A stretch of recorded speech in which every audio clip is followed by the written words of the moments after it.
Você está aqui para saber o que realmente aconteceu em 96 na cidade de Varginha, Minas Gerais. Você está no lugar certo, porque começa aqui mais um Teorias da Conspiração.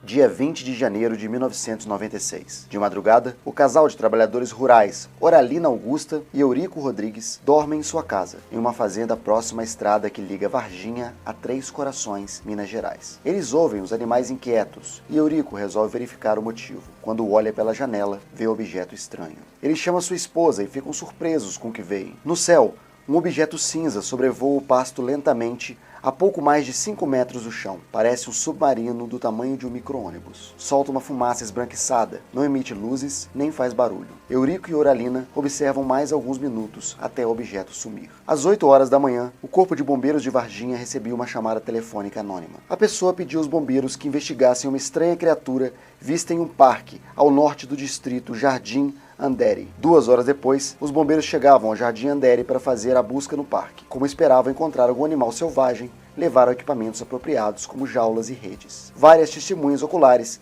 dizem ter visto os bombeiros subirem por uma encosta íngreme até as áreas mais arborizadas do parque. Enquanto os bombeiros capturavam a criatura, o chefe do grupo entrou em contato com a base militar que ficava perto do local. O comandante da base, o general Sérgio Coelho Lima, rapidamente enviou suas tropas para isolarem o parque. E por que os bombeiros envolveriam os militares na captura de um animal? Um homem, o operário de construção Henrique José, testemunhou todo o incidente do terraço de uma casa vizinha ao parque e mais tarde contou aos investigadores que 4 bombeiros encurralaram uma criatura em suas redes, aprisionaram-na em uma caixa de madeira e depois entregaram aos militares. A criatura foi descrita como um bípede de 1,5 metro de altura, com olhos vermelhos e pele oleosa e marrom, com 3 protuberâncias na testa e uma pequena abertura em seu rosto, parecida com uma boca. Testemunhas afirmaram que ela produzia um estranho som, semelhante a um zumbido de abelha, e parecia estar ferida. Se o general Lima ficou satisfeito com a eficiência da operação, muito em breve ficaria decepcionado. Mais tarde, no mesmo dia, o pesquisador de OVNIs, Ubirajara Franco Rodrigues, que desconhecia o primeiro incidente, foi informado de outra estranha ocorrência. Uma série de chamadas telefônicas levaram Rodrigues a entrevistar 3 meninas, que diziam ter visto, por volta das 3 da tarde, uma criatura encolhida perto do local onde a primeira criatura foi capturada. As meninas disseram ao Ubirajara que a criatura tinha 3 protuberâncias na testa e que se parecia com um demônio. Depois do encontro, correram aterrorizadas para casa e contaram o que ocorrera à mãe de 2 delas. Enquanto isso, os bombeiros e militares tinham sido avisados pelos assustados vizinhos sobre a segunda criatura, que, como a outra, parecia ferida. A rua ficou cheia de uma multidão que viu como os bombeiros e militares capturaram o ser para logo desaparecerem.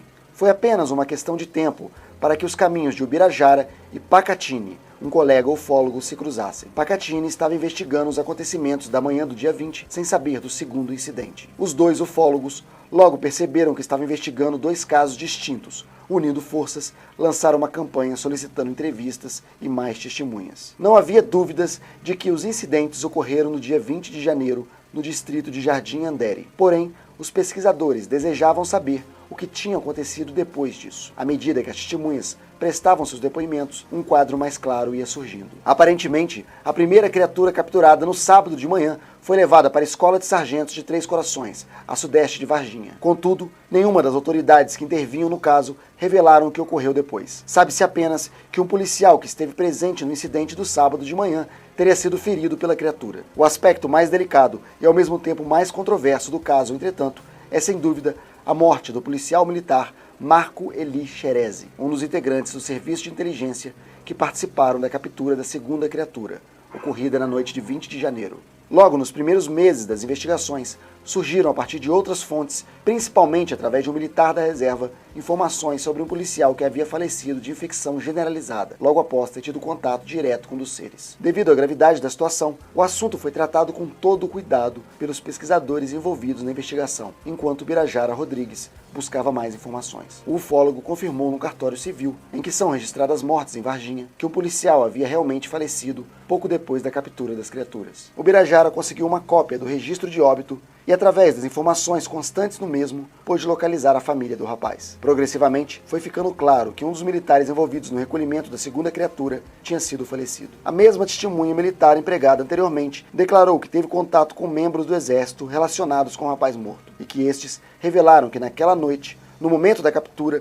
a criatura teria esboçado uma leve reação e o policial teria tocado sem luvas em seu braço esquerdo. A família de Marco Scherezi conseguiu, inicialmente, apenas abrir um inquérito na delegacia local para apurar possíveis responsabilidades médicas que teriam levado à morte. O que mais chamava a atenção da família Scherezi foi a total falta de informações sobre o estado de saúde e morte do rapaz. Ele foi internado e, mesmo assim, meses depois, ninguém sabia exatamente os motivos de seu óbito. O próprio delegado de Varginha, que presidiu o inquérito, apesar da sua insistência perante a corporação militar em que Scherezi servia, não conseguiu ter acesso à documentação oficial ligada à necropsia do soldado. Somente quando o caso Varginha completou um ano, em 20 de janeiro de 1997, é que a família, o delegado e os pesquisadores envolvidos tiveram acesso ao laudo.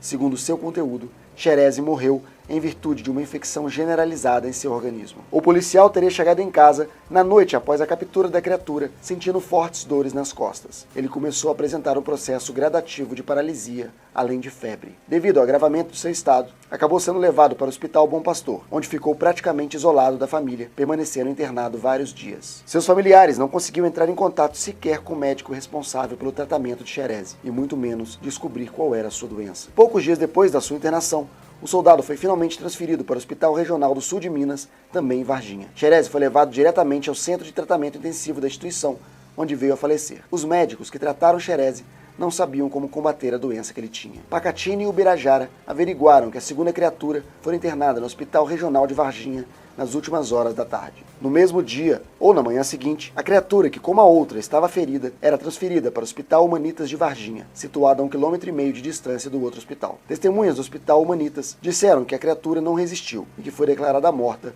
às 18 horas daquela tarde de 22 de janeiro. Testemunhas também disseram que a criatura tinha 3 dedos e, novamente, 3 protuberâncias na testa. Não possuía órgãos sexuais, mamilos ou umbigo. Parecia ter articulações nas pernas, que estavam feridas e enrugadas, e sua pele coincidia com as primeiras descrições, de cor marrom e textura oleosa. Bem cedo de manhã, um comboio de caminhões militares saiu de Varginha. Acredita-se que a criatura tenha sido transportada para a Unicamp, a 320 quilômetros ao sul de Varginha. Um dos principais fatos que demonstram que algo muito estranho e anormal ocorreu com o envolvimento e acobertamento por parte de nossas autoridades foram as enormes contradições que as autoridades manifestaram quanto à sequência de ocorrências. Durante suas investigações, Pacatini entrevistaram um operador de radar do Exército Brasileiro. Esse operador revelou que os Estados Unidos entraram em contato com o Exército Brasileiro e avisaram que estavam seguindo o rastro de um OVNI que entrara no espaço aéreo brasileiro. Um operador de radar do Rio de Janeiro afirmou que desde o final de 95, OVNIs vinham sendo detectados cada vez com mais frequência sobrevoando o sul de Minas. Segundo ele, essa atividade cresceu ainda mais a partir de 3 de janeiro de 1997. Não há dúvidas de que algo extraordinário aconteceu no dia 20 de janeiro de 1996.